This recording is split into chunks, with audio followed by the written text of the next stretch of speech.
Conor O'Keefe, currently free agent. Welcome to the pod. I'll make sure I got that bit in there for a bit of advertisement. Good shout. You walk in at Loughborough and then you got Adam Peaty one side of you, Dylan White the other side of you, Anthony Joshua trains there now. You go in the gym and you see elite Olympic athletes training. You are an absolute flames here. Could he be our first guest to get 100%? To be fair, when I was in Spain, education wasn't my priority. Of course. We did really well in the Copa del Rey. We had Real Madrid home and away. I went to the Bernabeu with the team. I got an offer to go and play in Gibraltar. I think I actually kicked the ball onto the runway once. I have had comments on mine where it's like when you order Ben Foster off Wish, which was pretty much fair enough, I think. We won the league that year. We got promoted into the third tier. Coldest day I had, -29. Coldest outdoor training session I did, -16. There's a lot of room, I think, for kind of goalkeeping analysis within media. What a save from Mark Howard. Hello, everyone, and welcome back to the Yours, Mine, Away podcast with me, Mark Howard, and my mate, producer Ben. Today, I'm very excited to a very well-travelled goalkeeper, is probably the best way of putting it. Conor O'Keefe, currently free agent. Welcome to the pod. I'll make sure I got that bit in there for a bit of advertisement. Good shout. Cheers. Thank you, Mark. No, thank you for coming on. Thank you for having me. I've been really enjoying listening to them and following it. So pleasure to be on. Thank you. As I said, Conor's had a very varied introduction to football and travelled through education mainly. He's got a huge following on YouTube, a great coaching tool for a lot of young people to go out and watch. Please make sure you go follow his socials and subscribe to his YouTube channel as well. As I said, you've had a very varied upbringing. Let's start right from the beginning then. What was the first moment that you ever put a pair of gloves on? I've played in goal for as long as I can remember.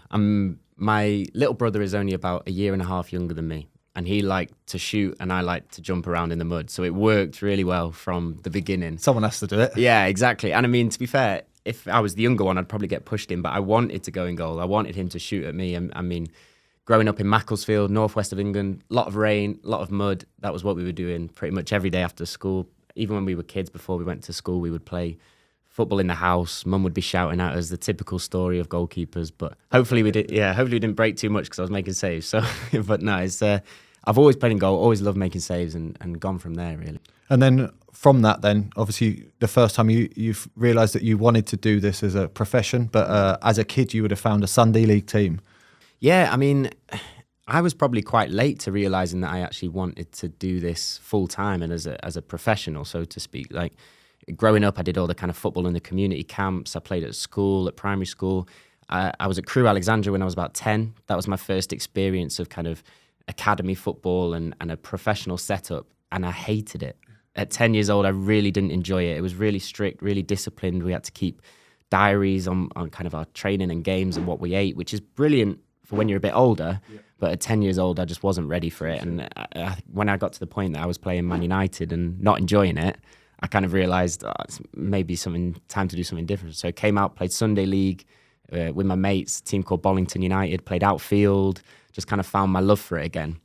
And then joined Macclesfield Town when I was about 12, which was my local team, kind of League 2 at the time, and just followed it all the way through then, carried on through the Centre of Excellence, youth team, and then kind of 18, 19, I just kept being kept on at all these stages. And that's when I realised, actually, maybe I could kind of do this as a full-time thing. Obviously, you came through at Macclesfield then. Was there a moment that you actually thought, yes, this is me, I'm gonna make it at Macclesfield? Or was there always an element in your mind, I had to look for education, or I need to look at a different move away to progress my own career? It's funny because they're actually married together almost. So I was coming through school and I really enjoyed school. I was one of those weirdos that actually liked maths and English and stuff like that. So I really enjoyed school and I enjoyed my football, and I wanted to carry on doing both. So when we got to 16 and they start handing out youth team scholarships, I'm kind of faced with a little bit of a choice, because normally at 16 years old with professional clubs, like you get offered a scholarship and it means you have to leave school and you complete a BTEC, you're an apprentice at the club, you're paid by the club, and it's your first beginning in full-time football. A BTEC's like a sports degree, but you kind of learn a bit of everything. Yeah, exactly. With the other lads in your age group. And everyone in your team will do it, but it's a bit of it's a course for a course's sake almost. Yeah, I mean, it's the thing that you have to do so that you can do the football, is almost how it feels amongst the lads at the time. And when I was 16, I didn't want to leave school. I wanted to do my A-levels as well.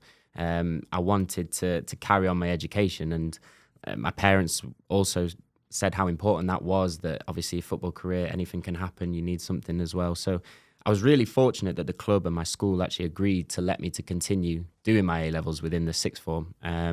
So what I used to do is I used to train in the morning with everyone, and then I'd leave football at lunchtime and then go to school for the afternoon. And I did 3 A-levels. I did maths, English literature, business economics. And everyone said to me, you won't be able to do the 2. Yeah, that's a lot to juggle at that age. Yeah, they said you'd fail your A-levels, you won't get a pro, it'll be a car crash. But I was really lucky that I had the support from the school, my club, my family, and I actually managed to do the 2 together. And it was actually at that point where I kind of realised I came out the other side of it. I got offered to be kept on at Macclesfield. I got 2 A's and a B in my A-levels. I was like, yes, it all paid off. And that was the point where I thought, right, football's what I want to do full time. And it was actually that stage where it went wrong almost, because I thought, I've done the hard work now. I can just cruise and play football. Yeah. So I would turn up to training on time. I'd leave when everyone left, and I didn't do any extra.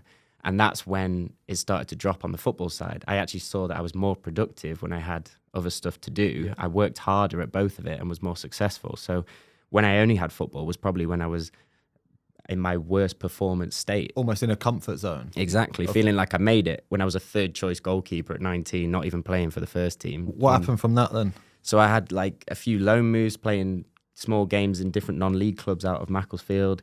And at the end of the year, I mean, they were really struggling with finances at the time anyway, but I wasn't going to be kept on. And it was almost a wake-up call where I was like, oh, right, okay, I need to get back on that. If I want to be a pro, excuse me, if I want to be a pro, I need to apply that work ethic, whatever I'm doing. And I was really fortunate because I'd done my A-levels. I'd gone through the whole UCAS process at my school. I'd applied for universities, even though I thought, I'm never going to do that. I'm going to play football. And I'd had an offer from Loughborough University. And mum and dad said to me, go and have a look, see what it's like. I didn't want to go. I was talking to trying to find a club, an under 23, something like that.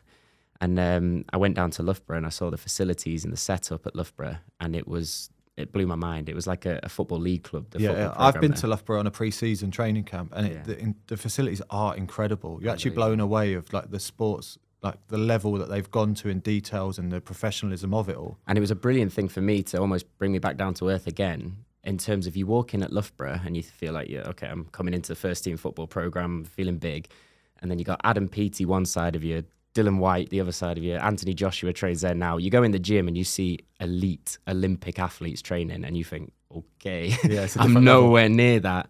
So to be in that environment with so many elite level performers in so many different sports, again, was another eye-opener. Okay, if I want to make it, I've got to be right on it all the time. So I did an international business degree at Loughborough, and I played in the football program. I was with the first team. We played Bucks, which was like the inter-university competition, but we also played non-league. It was quite unique that Loughborough were a part of the non-league too. So we played FA Cup, FA Trophy, FA Vars, sorry, like all those kind of games. So it was brilliant for me at that age, 19 to kind of 22, 23. I was playing so many games. And how often are you training? We'd train.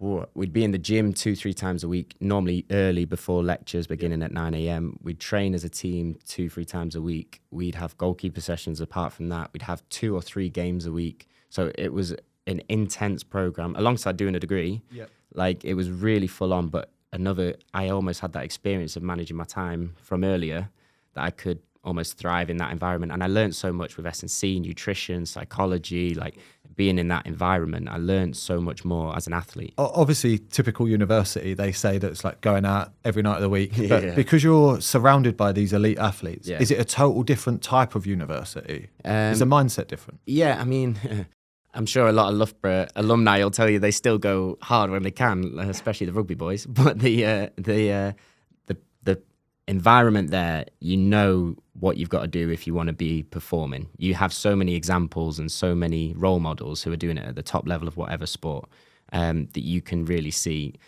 If you want to go out, you're going to really struggle, and you probably won't be involved in the program for that long if you're going to really keep going at it. So, is it quite harsh like that?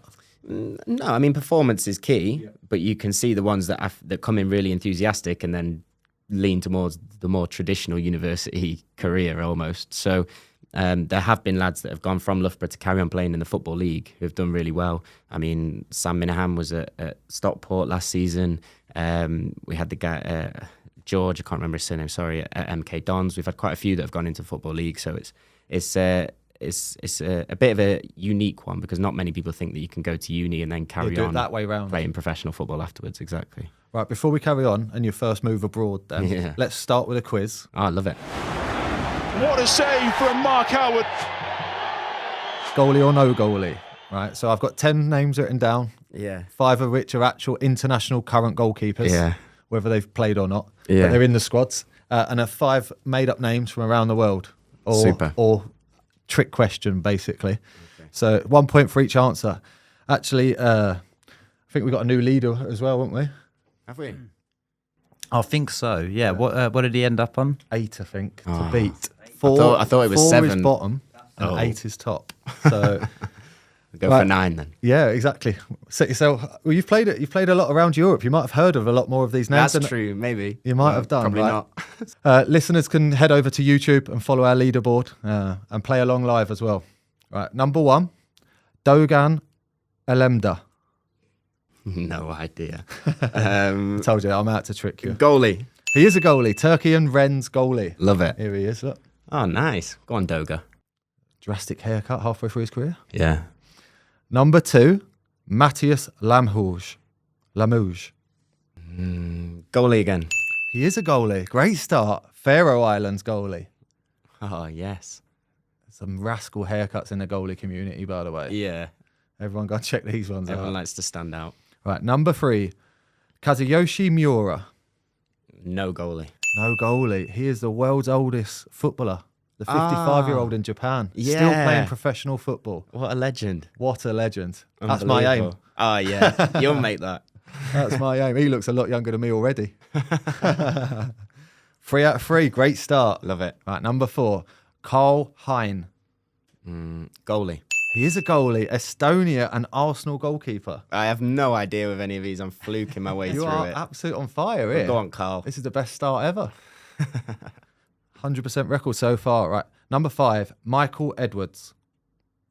Michael Edwards. No goalie. He is not a goalie. Nice. More famously known as Eddie the Eagle. Oh, no way. Yeah. Absolute legend. That is a good trick question. Yeah. Half of these names I do put in there to try and throw you off. You Yeah, might have very recognised good. some of them. So, number 6, Rocky Marciano. Oh, no goalie. Yeah, he knows him. He knows him. Big boxer, Rocky Marciano. I thought you might be too young. No, legend. Absolute legend of the heavyweight world. Yeah.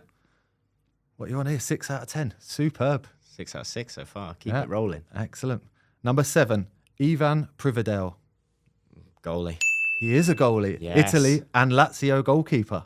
Oh, nice. You are on absolute flames here.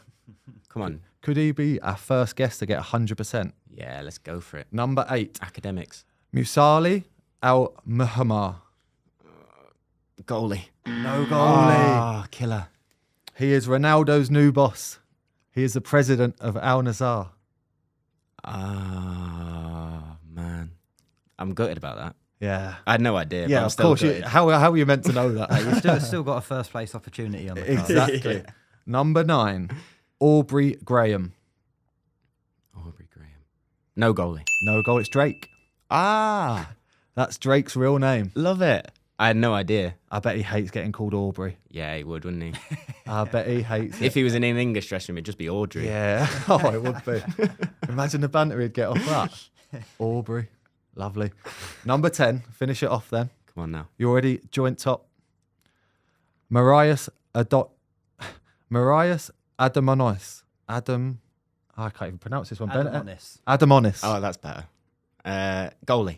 He is a goalie. Lithuania and Yes. Lazio. Another Lazio goalkeeper. Love it. 9 out of 10. That is very impressive. Booyah. I don't see many people beating this, by the way. Loughborough University, ladies and Yeah, gentlemen. that's Get it. yourself down there. Everyone make sure you get a proper education. This is what can happen. Win some road goalie games. Oh, I love it. Right, so from Macclesfield, you said that you had a few loan moves before you went out to Madrid to learn, to further your yeah. education. That was great fun. Like, I mean, again, such a unique situation. So part of my university degree at Loughborough was in our 3rd year, we had to either do a year work placement or a year study abroad. And all my mates were going to work in London or whatever, and all these big corporations. And I was thinking, if I go work full time, I'm going to find it hard to keep this progression that I'm going with my football. And my ultimate aim was to get back into professional football when I finished at Loughborough. So I always fancied playing abroad. I always thought this might be quite cool. So it just seemed like a really good opportunity to use that structure to try and play some football abroad. And I looked at where Loughborough were linked with different universities, and I saw that they were linked with a university in Madrid. And I thought, well, I grew up watching... It's a no-brainer. I grew up watching Revista de la Liga. I loved Casillas. Yep. Like, not being the biggest goalie myself, he was a massive role model for me. And I thought, wow, I'm gonna give that a go. So did the whole uni kind of application, got accepted into that university for the year. And then it was about finding a club. And I mean, I couldn't speak Spanish. Obviously never played in Spain before, didn't have an agent. And I was like, well, where do we go from here? And basically sat down with my girlfriend, who very fortunately can speak Spanish. And we basically said, right, we're going to set up an Excel spreadsheet, and we're going to put in every club that's within an hour of the university.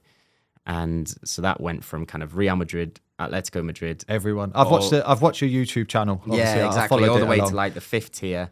And we just made this spreadsheet, and it was like manager, goalie coach, email address, telephone number. And I just peppered it like all summer, got nothing back. And I was like, right, okay, what are we going to do now? So then we were like, well, let's book a flight, let's book in Airbnb, hire a car, let's just drive around them all. So that's what we did. Me, my girlfriend, my dad, we just drove to all of these different... Just trying to create your own clubs. opportunity. Yeah, trying to get an option. And I wrote out these kind of handwritten letters in Spanish. Frankie translated it for me, basically explaining who I was, why I was there. And I put them in a gold envelope, because I thought if someone gives you a gold envelope, you're going to have a look. Like if it's a brown envelope. Yeah, exactly. If it's a brown envelope, you probably chuck it in a bin, figures a bill. But I thought if it's in a gold envelope, it's going to be cool and cost me an arm and a leg in Ryman's. Like they're not cheap, those gold envelopes. But yeah, we basically drove around all these different clubs, handing out these gold envelopes, getting a lot of funny looks off these Spaniards and a lot of no's. But eventually managed to get the opportunity to do pre-season at Rayo Vallecano, which is a pretty big club in Madrid. Club. Yeah, they've been in La Liga or second division. They basically were in the second division at the time, weren't they? Yeah, I think they're in La Liga at the minute. Yep. And I did pre-season with them. That's which amazing. Was unbelievable. And then basically from being there, just kind of word got out that I was around, and I ended up with a club called Fuenlabrada for the season, and they were in the 3rd tier at the time. And basically joined them as as 3rd choice goalie, the young goalie, but a brilliant experience for me to learn a different style of football. My goalie coach was brilliant. The 2 goalies in front of me, one of them had been at Real Madrid, like Codina, and Paul Freixenet had been at Murcia and Espanyol and these different places. And I could just learn so much from them. Learn Spanish, learn the kind of that way of playing. And for me, not being the biggest goalie, it was a great opportunity for me to develop my technique. And I just had the best year there. Oh, obviously, you say you looked up to Casillas. Yeah. With your size, how tall are you? 6 foot. No. In studs on concrete, Yeah, yep, exactly. of course. But obviously, you've made the most out of everything that you've got and all the tools that you do have by idolising a role model like Casillas, who was never the biggest, but what he could offer, his speed and his agility 100%. and his reading of the game, you've had to develop all your skills to make the most of everything you've got. Yeah, exactly. I mean, and when I was a kid, I got it all the time. You're not big enough, you'll never be a goalie, and you'll never be a pro. And when I was younger, it really got to me, and I found it really difficult. But as I got older, I thought, well, I can't do anything about it. It's not like I've made a choice. It's like I've been given something, and I have advantages that other goalies don't have. So it's about me maximising those advantages as much as possible, minimising the things where I might be perceived to be weaker, and showing that on the pitch when I train, when I play.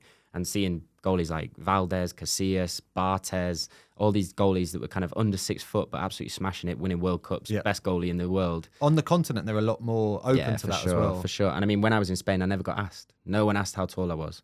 Whereas when I was here growing up, it was everything that I got. Before I even got on the pitch, people were talking about it. So it almost gave me a chance to prove myself as a goalkeeper. Brilliant, yeah. And then once I could start to build a CV, show that I've performed at these different levels, suddenly now at my age, people aren't really talking about it anymore because they've seen what I've done. Yeah. So that's the difference, really.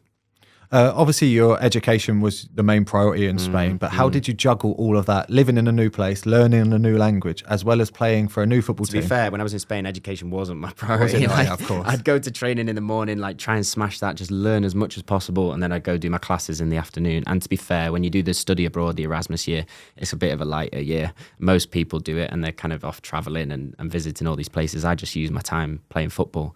And but I mean, like I say, it kind of reflected again. I'd had that experience of balancing football and academics. I could do that. So although my priority was the football, I still obviously had to get the job done with school. But it was exactly the same: training in the morning, drive back to school in the afternoon, and just crack on. And while you were out there, then you started your own YouTube channel. You started vlogging, and you started your journey almost on YouTube. Exactly. Obviously, I've followed you in more recent years as you've become a lot more like globally well known. But yeah, I've gone back and watched some of the old archive stuff, and it's brilliant to watch actually. And it's so insightful into that world, how difficult it actually is, and some of the trials and tribulations that you do go through. Well, I mean, to be honest, when you told me that you watched the first one, I was horrified because I know in front of camera how awkward I was, how like stumbling over my words, and ahhing, but my whole kind of thought process was I was in this country and I was doing pre-season with this team, and I'd never been there before. Like, I didn't get given that. I'd made it, and I thought, if I was a kid, I would have loved to see that you could do that, that you didn't need to be at Man United to make a career, that you didn't need an agent, that you didn't need to even speak the language, but if you wanted to go out, create something, you could do it. So I almost thought, right, I'm just going to literally just document this year, anything that happens, and I'm going to show, like you say, how I'm doing it, how I'm trying to, no faking it, no pretending to be anything I'm not, just literally saying, I'm trying to make a career in this. You'll see it when I do really well, and you'll see it when I mess up.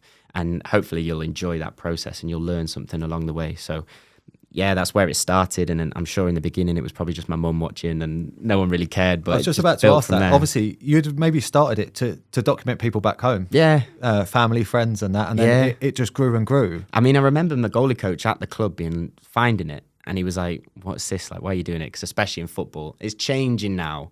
But back then it was a little bit like, you don't really do anything like that. And I remember telling him, oh, it's a project for my uni. It's like a diary that I have to keep on my year abroad. And then he was really into it.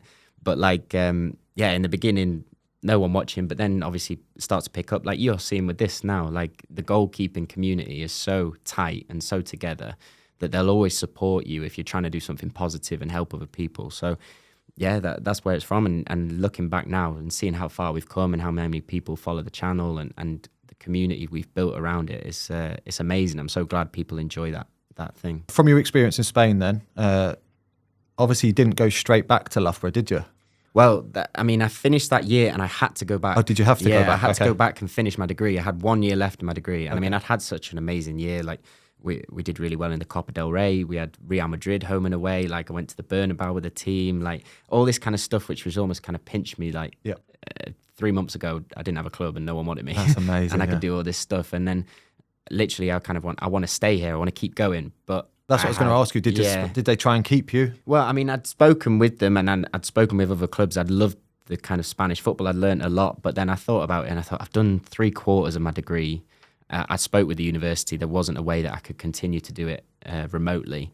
So I thought it would be a waste for me to not finish that off. And I mean, again, it was another good year to be back in at Loughborough, developing in the facilities there in that environment. So that's what I did for that last year. And finished my degree for that final year. And then straight away from finishing your degree, obviously being a free agent, so to say, how tough is that when you're trying to look again? Obviously, you've been through that process. Yeah, really hard. And I mean, I think I was probably a little bit like, well, I'll just go back to Spain. Like, someone will want me. And again, like, it doesn't always work out like that. I mean, goalies will realise as you get older in your career, sometimes you think something's going to happen and then something just comes out of the blue. And I mean, I started looking at all these random different places, Scotland at one point, playing in England again. And I literally just wanted to find anywhere to play. I just wanted to play. And I got an offer to go and play in Gibraltar, which is, for those that don't know, like a really small, almost foreign territory of the UK at the bottom of Spain. And the Gibraltarian kind of league is very unique. There's 12 clubs, but only one pitch. So you all play at the same place, like a tiny, tiny place. It's got an airport behind one goal. and then the kind of famous Gibraltar rock behind the other goal. So you could be taking a goal kick and you got an airbus like landing. I've played on that pitch Have ya? before, yeah. It's mad, isn't it? It is mad. I think I actually kicked the ball onto the runway once. Yeah, well, that's it. And I mean, I just looked at it and I thought the good thing with Gibraltar was you had the chance to get into the Europa League because it's a top European division, but only 12 teams. I think the top 3 got European football. No way. So again, kind of thinking about it mathematically, I was like, well, I've got a good chance of actually getting into Europe here at kind of whatever I was, 23. And so I went and I played there. Great for so many different reasons, not so great for other reasons, but the first kind of experience of being a number one and playing all the time, which I hadn't actually had. I'd been the young keeper and learning. So I just needed to find somewhere to play. And had a season playing there as a number one, which was ace. And then in March, that was the pandemic and everything shut down, season suspended, and just kind of had to reset again after that. After so many difficulties, I've done that myself. I've been released off lots of clubs, and that it's not easy to go out and reprove yourself, reinvent yourself, and just keep knocking on the door almost. Yeah. How tough is it at times? Yeah, really tough. And I mean, I think now I'm a bit older. I'm so used to it. I've had so many rejections, like you say, in different formats, and I've learned that actually I can do things in a different way. I've proved that with kind of the academic side, with the golden envelopes. Like I felt like I can think outside the box and I can create stuff.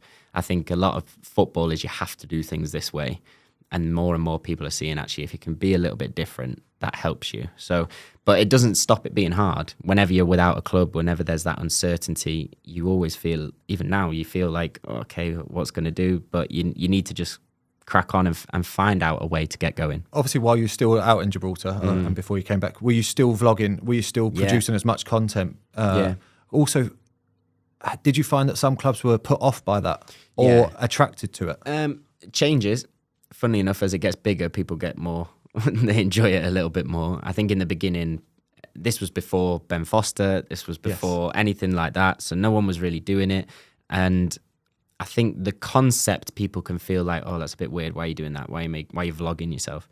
But I think as soon as anyone actually watched the content that we were making, they were realizing it wasn't some kind of narcissistic self-promotion. It was, I'm trying to show what I'm learning to try and help other people to develop. And we were always very honest with when things went wrong. If I got beat 5-0, which we did in Gibraltar, I'd show that game. And I'd be like, maybe I could have done better with this, but better with that. And we tried to use it to learn. At the same time, if I was in Team of the Week or winning, it would be in there too. So we never made it this is just Conor's great channel. Of course. It was we wanted it to be really honest and true all the way through. So I think once people realised that, they realised it was something which could help. And as I've gone through, clubs have realised actually they can tap into that and almost have a new following of people that are interested in the club and want to help the club too. So that's been a really nice kind of side benefit from it. Obviously, you're an intelligent person as well, but doing that on the side, creating more opportunities for yourself away from football through just coaching. I know you do a lot of stuff in the gym, video stuff and that to educate goalkeepers. Obviously, I'm doing this podcast right now to pass on some education and some knowledge to any listeners that want that. Did you ever find there was a point that you went, this is it, this is the moment that like everyone started watching? Was there one video that you went, that was it, like that was the moment? Not at the time. I look back and we had one video before I went to Gibraltar and it went mad. And I look at the stats now and it was bonkers. I got like 100,000 views in a day. But at the time, I didn't understand YouTube and I was like, oh, that's a bit weird. And I didn't even think about it. Please tell me you're talking about the Cells Goalie Wars. Yeah, that's it. That's it. And like it just... Goalie Wars bangs. Yeah, it just popped off. Facts, that's all it is. Absolutely popped off. And like, I think we went from like 2,000 to 10,000 subscribers in about a week. But I didn't have any concept of how that was or whether that was good or not. We were just I think we did a Q&A the next week. We just carried on doing what we were doing. Like we didn't have any idea. But looking back now, that really worked. And I mean, I've always been really conscious that I'm a goalkeeper. I want to be a goalkeeper. I want to be the best professional goalkeeper that I can be. And I do this on the side. Yeah. I'm not a YouTuber that's playing in goal. And I've never wanted to get distracted by that and start trying to chase views or chase channel growth, because then I know it will move away from the original kind of mission statement of why I did it, which was to kind of document a process, good and bad. And I'm sure that has sacrificed growth at some times, that I could have done different things to get more people, to get more numbers, to grow a real big channel. But that's not my focus at the minute. Maybe that will change when I stop playing and I can move more into that and work more on it. But yeah, all the way through, it's been about trying to be the best goalkeeper that I can be and learning and growing and improving. And this is on the side. So I've always made sure that that's the focus, and that's important to me with that. That resonates with me. Obviously, I'm still playing. Yeah. My sole focus is about winning every week. Exactly. But I know I do this podcast, and some people will openly go, that must be a distraction. It's not. It's actually helping me educate myself. Exactly. I'm learning off every guest that comes on. So why is that not making me better? So you do get that clouded judgment from some people, but we're all open to criticism. Yeah, that is the nature of our job. And you have to take it. I mean, it's the same as getting shouted at from behind the goal on a Saturday. Like, you just kind of get on with it. But again, I look back in my history and I think, okay, the one time where I just had football, that was my worst year performance level. When I was doing my academics alongside it, when I was balancing things, when I was working on things, it made me productive in all other areas of my life. And I understand the people that say you have to have a plan A, otherwise it won't fail, just chase plan A.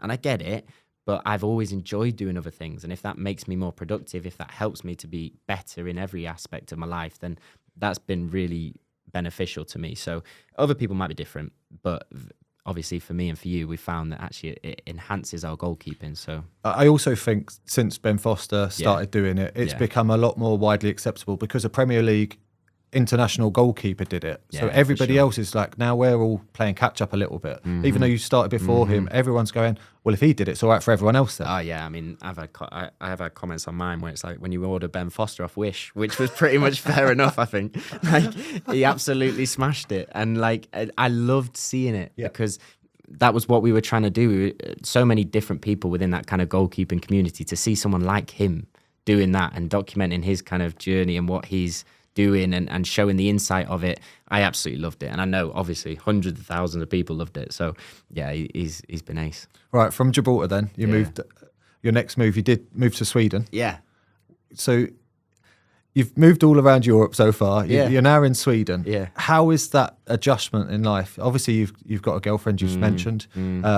Moving from city to city must be tough because it's a whole new language, a whole new environment. Yeah. You're going to a new club, you've got to prove yourself all over again. Yeah.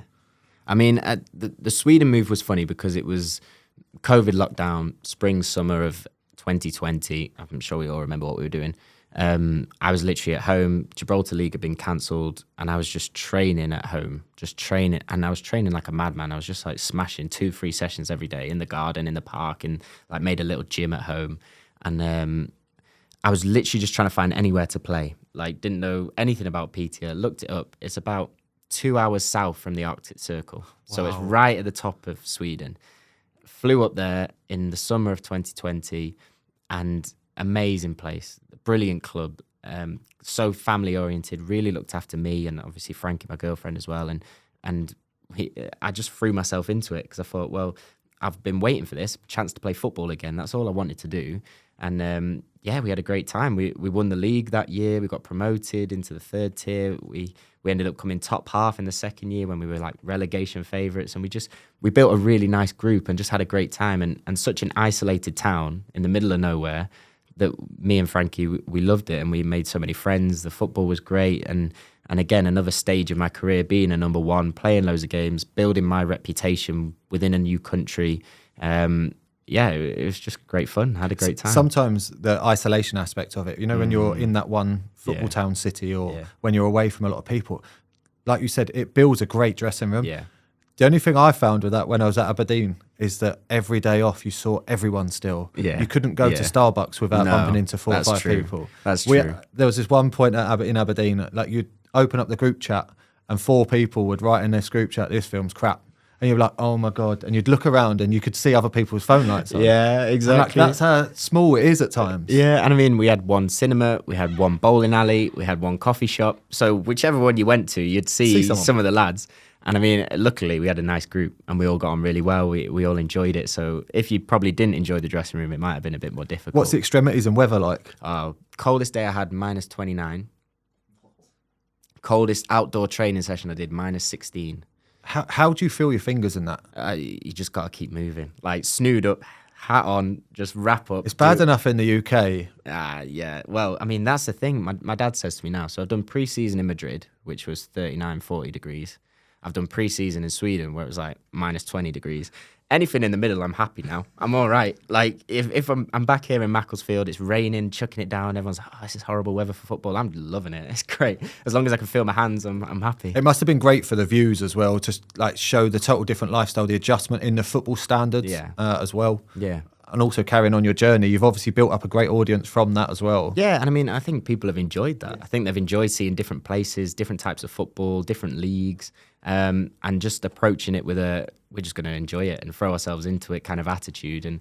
And I found that everyone that's watched the videos have been similar with that. So yeah, I'm hoping they've enjoyed it, but it seems like they have. I think it's obviously because it's so personal to you. It's your training sessions, but you're also trying to help people. There's like a natural nature element to it. That's why you find you endearing. Yeah, well, I mean, I always think if I was a kid, what would I want to see? Like, what would I want to learn? If I could kind of have that direct line to a goalkeeper that's doing this as a job, what would I want to take from it? And that's what I always try and come back to. I'm trying to give value as much as possible with each kind of video that we make. So as long as one person can take one thing from it, then I know that video is happy, whether it gets 10 views or 10,000, 100,000 views, like it doesn't matter as long as someone takes something from it and it helps them with their game, because I know I'd have loved it as a kid. That's the thing. I think it's so much more accessible now that I've got 2 kids. They just watch YouTube. They don't watch TV anymore. Yeah. So anything that they can learn, I'm trying to preach to them. Like,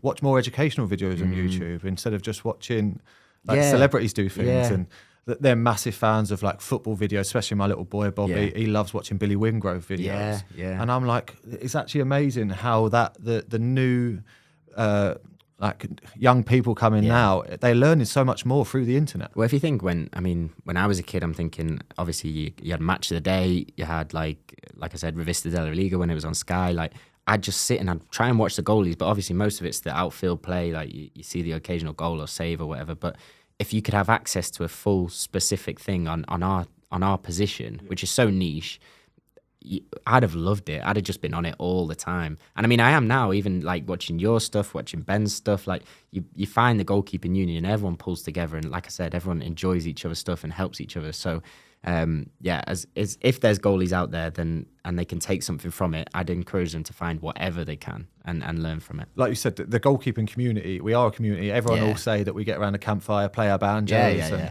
Well, they're not allowed to come, so they exactly. can say what they want. It's like they're not invited to that party yet.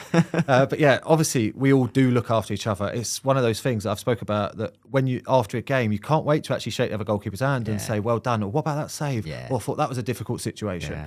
And it's because you're so involved in your own state of mind and your own goalkeeping ability that you actually enjoy watching other people play, and you do benefit off that. You learn off other people. And I remember when I was a kid, I used to have to record Match of the Day on VHS, rewind it, and I'd be rewatching it. And like that's how far that it's evolved now, that like everything's so accessible. It's amazing. I mean, we just get it. We get that other person in that position, and no one else does. Everyone's an expert, but we're actually the one that goes, we understand whether they've had a brilliant game or a tough game. We've been there. Like, we've all had shockers, we've all had worldies, and you can relate to each other. So it is unique and it is special. So you'll always look after other goalkeepers with it. So yeah, it's cool to be a part of.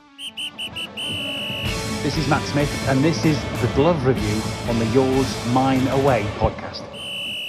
Right, before we continue, can we talk some gloves? Oh yeah, always talking gloves. Yep. Right, so what gloves are you currently wearing? I'm on the Callier gloves at the moment, so you can grab one if you want. But yeah, so I saw these ones behind, so that's nice to see. I'm glad that you've got them on there. Big Joe Hart's gloves behind Very impressive glove wall. These ones slightly different. So these are the Powerlight model, the negative cut, which is my kind of personal favourite. These are what I've been wearing basically this last season. They've got a whole new range kind of coming out, which will be next year, but these were the ones that I was wearing this last season gone. So I actually played football against the owner when Kenny Arthur. He played in Scotland, and when I first made my debut, I think it might have been my debut season for Falkirk. I think I actually came across Kenny back then. He's someone I've recently got in contact with through one of my old goalkeeper coaches, Paul Mathers, who's gone into coaching for the SFA. So yeah, Kenny's obviously a great person. Kenny's as well. a legend, and he's him and Greg and everyone involved in Callier. They've done a great job in kind of building the brand. I mean, I've been with them since probably about 2019, I think. That was roughly the time that he had KA gloves. Yeah, and it transitioned into Calia, exactly. And from speaking with him then, they've always looked after me really well. I've always enjoyed working with them. We've done some really cool projects, like we did stuff with Joe for his new gloves, and now to see keepers like that wearing his gloves and wearing the Calia gloves, it's brilliant to see how much the brand is growing. But they're great people, kind of obviously UK based, like you say, in Scotland, and I've loved working with them. But I wouldn't do it if the gloves weren't great. Yeah, of course. Like we say with goalkeeping, that's the most important thing. So I absolutely love the gloves. I love playing with them, and it's just an added bonus that the company are brilliant. What size are you? 9. 9. Yeah, that's pretty standard now. Yeah.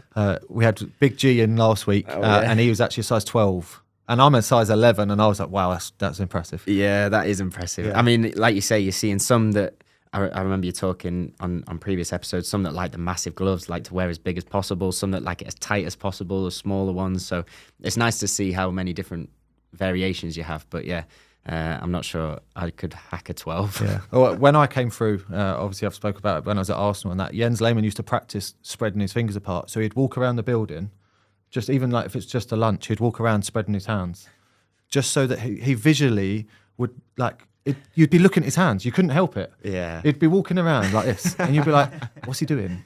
And then like I think he naturally would wear bigger gloves than he had to. Yeah. It's just like that perception of like, "Oh, his hands are massive. Never going to score." I mean, as a United fan growing up, Jens Lehmann used to be like unbelievable keeper. Unbelievable. And you'd just be like, God, get out the way. And he did away with his big hands. Yeah. I remember met plenty of saves. Big Nike Vapor gloves. Yeah, on. exactly. Big white ones just coming out of nowhere. But yeah, what a keeper.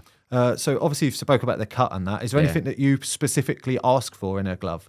I still wear the spines. A lot of keepers. Oh, nice. But obviously you've got the straps on them. Yeah. Is there anything that you have grown to love or hate about a glove? I like it to be tight on my hands. Like, I like to feel like it's just an extension of my hand. I don't want kind of excess material or kind of if it's getting wet, anything getting soggy or anything like that. And I mean, as we can see from here, they're getting so streamlined nowadays. I do like to have a strap. I like to have some form of strap. I mean, I've played with strapless gloves, but I do prefer some sort of strap. And I mean, like I say, the negative cut almost gives me that feeling where it feels like just an extension of my hand. So that's the main thing. And if they look cool, obviously, it makes you feel good too. How often do you change your gloves? How many matches do you normally wear them for? I'm not bad. Like, I mean, I'm fortunate now, obviously, that Cali are looking after me. But I mean, I probably still change them. I'd probably wear a pair for about a month. So I wear 3 or 4 games, I'll wear a pair. I'm not one of these ones that wants to change it every game. I'm not that fussed. I actually prefer to wear them in a little bit. So I'll go through a week of training with them before I try and get them into a game. I like to have a bit more feel to them. But yeah, I'm not that fussed about going through them all the time. I know people that do, but I'll still wear kind of 3-4 games. Do you remember the first pair of gloves you ever owned? Yeah, I It's had such a nostalgic thing. This is like it brings back that memory. Everyone gets this glint in their eyes. Apart from the little, gardening gloves with like the what is it? The rubber bubbles. The rubber bubbles on the front, exactly. Apart from them, I remember having an Adidas pair of Finger Save, dark blue. I can't remember what they were called, but it's dark blue on the back with like a silver disc with Adidas, and they had the spines in them. And that was when I was about 9, and I loved them. And growing up, I wore spines in mine when I was a kid. But yeah, the Adidas ones going through, I really liked when I was younger. Because, I mean, again, Edwin van der Sar used to wear them. Shea Given. I was a massive fan of both of them. Yep. So, like, I'd love getting them off like, just for keepers or whatever, just keepers, and be anxiously waiting. And you'd build up the courage over months to ask Dad for his credit card to maybe get a new pair. Yeah. And, like, you get maybe one a year and you were absolutely buzzing. But, yeah. It's mad when you was a kid, you used to make gloves last. Football boots had to last a season. And if you got 2 or 3 pairs during a season, you was delighted. Yeah, buzzing. And they were really worn by Christmas. Really bad. Sure. Holes in the thumbs and all sorts. That was the first thing on every Christmas is I want a new football kit and I want a new pair of gloves. Yeah, unbelievable. Santa was good. Right, as I said, you're currently out of contract. Yeah. What is it like now? What are you up to? Obviously, you're training on your own as much as possible. Yeah. I mean, the Swedish season's a little bit different. So we run from April to November. So again, I was with PTA last year. We finished the season. We did well. We beat the kind of previous season's targets, but I felt like I'd kind of come to the end of being at PTA and I was ready for a new challenge. And I still feel like I would like to go back and continue playing in Sweden. There's been some stuff where I could potentially go back, and I'm still kind of waiting and talking with that. But again, at this point, when you're kind of out of contract, you're a bit apprehensive because you're not sure what's going to happen. You're a bit nervous. You're a bit kind of almost stressed. I think it's probably worse for Frankie not knowing where she's going to end up going. That's exactly. People don't realise how the stress it has on your family. Yeah, exactly. And I mean, we're used to it by now. We've done it a fair few times, but it still gives you that a couple of nights where you're kind of tossing and turning and thinking what's going to happen. But it also gives you the excitement. There's so much potential opportunity out there to do, whether I might come back and play in England again, try a different country. But like I say, I'd like to continue playing in Sweden. I think there's going to be some kind of potential to keep doing that. But yeah, at the minute, it's a bit of a wait and see. Obviously, the transfer window's open for pretty much everyone around the world in January. So, like you said, you've got to keep your option open. It's a horrible feeling. I've been there myself, where you're sat by the phone. Yeah. You're either waiting for an agent to phone you, you're 100%. Waiting for clubs to phone you. You're trying to be proactive, even using the likes of LinkedIn. Which is a great way of connecting with people. You're using all these different tools to just try and get that opportunity. Yeah, and I mean, there's so much kind of talk through the season. I think that's the hard thing that I've found to balance is I've always kind of felt, right, in the season, I just want to focus on my football. I just want to smash it as much as possible because then at the end, that'll speak for itself and create an opportunity. But then you get to the end and realize, actually, this goes on all year round. You need to be making connections. You need to be talking to people. You need to be building relationships to try and find that next place where you're going to play. So yeah, it's exactly that. Going through LinkedIn, talking to people, sending messages, trying not to be too aggressive with your prodding, but at the end of the day, you've got to create something. So like we've seen in the past, sometimes you've got to think outside the box with it. But it's always fun. And that's the thing, you try and connect the dots yourself. You're looking for injuries, and obviously you're more open than most as well because you're willing to travel anywhere. Yeah, exactly. But you are looking on team sheets. You're going, that goalkeeper got subbed off. Is there an injury there? Is there possibly an opening? Yeah. I don't think people quite appreciate how stressful these sort of moments can be. Yeah. But like you said, it's exciting on one hand because you are sat by the phone going, oh my God, I'm moving to Dubai tomorrow. And then you could get another phone call saying, actually, you've got a better offer in Kazakhstan. Yeah. And you just don't know. Yeah, exactly that. And I think, I mean, almost kind of naively, I think some people think because now having played in different places, built a reputation, people actually following, knowing what I can do as a goalkeeper, you think that might create more, but you're in the same position as everyone else when you stop. It's not the most stable of careers as an athlete. You know that anything can happen at any point, but you just have to seize those opportunities. And like you say, stay positive with it, hunt things down, be patient, and and trust in the process and the plan. And I'm sure something happens. And with your education background, are you looking to develop that more as well? Are you looking for business opportunities, or I mean, you still? I don't. I think it'll be a while until I do another exam. Sitting down in the exam hall, like I did think. My brother and my sister, they went on to do masters, and I thought, no, I can't be doing that at the minute. So I've really enjoyed building the channel. I've really enjoyed building that side of things. We've been doing kind of training programs as well for goalkeepers. So whether that's in the gym or distribution or plyometrics, we've been building those training programs, all the things that I've learned from these experts in these different areas of goalkeeping. I want to be able to package together and give to people that don't have a goalie coach or don't have access to that. So we've been doing that through the website, and there's more stuff that I'd like to continue to build on that side. But like I said before, at the minute, at this point in my career, there's still a lot of things I want to do on the pitch. So that's always going to be my focus for now. Finally, I wanted to get round to finishing off with your YouTube channel. You've got over 75,000 subscribers. Yeah. Your highest video has done, I think, 360,000 views. As that continues, are you trying to develop that more into being more content, obviously more content driven, but alongside your career, or do you see that as, I want to go into coaching? Have you taken any steps in that? I never saw myself as a coach. I've never kind of seen myself as that would be what I want to do. I do like the media side of things. I do enjoy building the channel. I know that when I finish playing or come towards the end of my career, I'll move to more focus on that and where that might take me.